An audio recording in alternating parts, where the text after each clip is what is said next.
நழுவாத நாணயங்கள். ஹாய் குட்டீஸ், இங்க பாருங்க, எவ்வளவு தட்டி விட்டாலும் இந்த நாணயம் மட்டும் கீழே விழவே மாட்டேங்குது. இந்த கீழே விழாத நாணயங்களை பரிசோதித்து பார்க்கலாமா?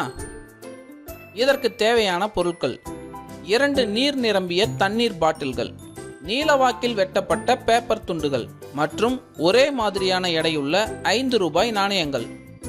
நீர் நிரம்பிய தண்ணீர் பாட்டிலின் மேல் பகுதியில் நீலவாக்கில் வெட்டப்பட்ட பேப்பர் துண்டோட ஒரு பக்கத்தை வச்சு அதன் மீது ஒரு 5 ரூபாய் நாணயத்தை மூடி மீது சரியாக பொருந்தும்படி வைக்கணும். இப்போ ஒரு விரல் கொண்டு நீட்டி அந்த தாளை நாம் வேகமா தட்டும் போது தாள் மட்டுமே கீழே விழுது. ஆனா நாணயம் அதே இடத்துல இருக்கு. என்ன ஒரு ஆச்சரியம்! சரி வாங்க, இப்போ நாம அதிகமான நாணயங்களை மூடியின் மீது வைப்போம். இப்போ அந்த நீட்டப்பட்டுள்ள தாளை நம்ம வேகமா தட்டுவோம். பாருங்க, இந்த தாள் மட்டும்தான் கீழே விழுது, ஆனா நாணயங்கள் அப்படியே இருக்குது. இப்போ இந்த சோதனையை இப்படி செய்து பார்ப்போம்.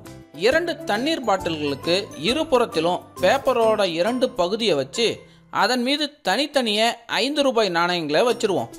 இங்க பாருங்க, தாளோட நடுப்பகுதியில நாம் விரலை கொண்டு வேகமா தட்டும் போது தாள் மட்டுமே கீழே விழுது. நாணயங்கள் அப்படியே தான் இருக்கு. தற்போது இந்த சோதனையை நாம வேற வகையில செஞ்சு பார்க்கலாம். தண்ணீர் பாட்டிலின் மீது தாளை வைத்து நாணயத்தை செங்குத்தாக மூடியின் மீது வைப்போம். இப்போ நாம் விரலை கொண்டு வேகமாக தாளினை தட்டும் போது என்ன அதிசயம்! நாணயம் விழவே இல்லை, ஆனா தாள் மட்டுமே கீழே விழுது.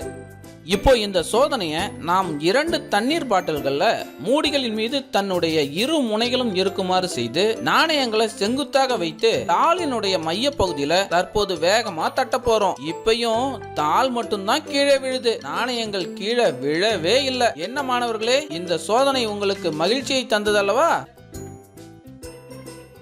இதற்கு என்ன காரணம்னு பாத்தீங்கன்னா, இச்செயல்பாட்டில் காகித துண்டு நகர்ந்தாலும் நாணயமானது தொடர்ந்து தமது ஓய்வின் நிலைப்புத்தன்மை நீட்டிக்க முயற்சிக்கிறது. இந்த ஓய்விற்கான நிலைமை பண்பினால் காகித துண்டு நகர்ந்தாலும் நாணயங்கள் தங்களுடைய ஓய்வு நிலையை தொடர்ந்து கொண்டே இருக்கிறது.